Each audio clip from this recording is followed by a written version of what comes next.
జై రాధేశ్యామ్ అందరికీ ఈరోజు ముచ్చట ఏంటంటే కుటుంబ కలహాలతో పిల్లలతో సహా ఆత్మహత్య చేసుకున్న ఒక తల్లి.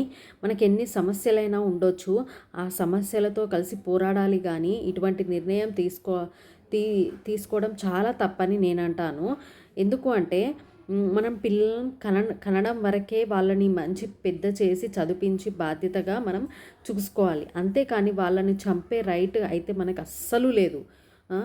ఎందుకంటేనా మనం ఎన్నో చూసాం, వాళ్ళు కూడా అవన్నీ చూడాలి కదా. అలా సగం వాళ్ళ జీవితం సగంలోనే ఎలా ఆపేస్తాం? మనకు ఆ రైట్ లేదు, ఆ హక్కు కూడా లేదు మనకు. లాస్ట్కైనా కాస్త ఆలోచించేది ఉండే, ఆ తల్లి పిల్లల ముఖం చూసైనా ఆలోచించేది ఉండే. మనం ఎన్నో అనుభవించాము, పిల్లలు కూడా అనుభవించాలి. అలా వాళ్ళ జీవితం సగం మధ్యలోనే ఎలా ఆపేస్తామని చెప్పేసి కనీసం ఆలోచించేది ఉండే. ఆ తల్లి ఆలోచించకుండా ఇంత ఘోరానికి అయితే పాల్పడింది. మనకి ఎన్ని సమస్యలైనా ఉండొచ్చు, దాన్ని ఎదుర్కోవాలి. అంతేగాని ఇలా ప్రాణాలు అయితే తీసుకోకూడదు.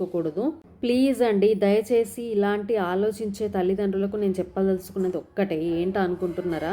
మీకు ఎన్ని బాధలైనా ఉండనివ్వండి, ఆ బాధల్ని చూసి పోరాడండి, తట్టుకోండి, నిలబడండి. చేత కాకపోతే మీరు చనిపోండి. అంతేకాని పిల్లల్ని చంపే రైట్, హక్కు అయితే మీకైతే అస్సలు లేదు.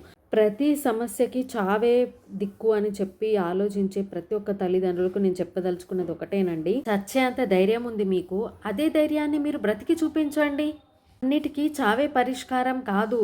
ఒక్కసారి ధైర్యంగా నిలబడి పోరాడి చూడండి, ఆ సమస్యలే మీ నుంచి పారిపోతాయి. సమస్యలు మీకే అనుకున్నారా? ఒక్కసారి బయటకొచ్చి చూడండి.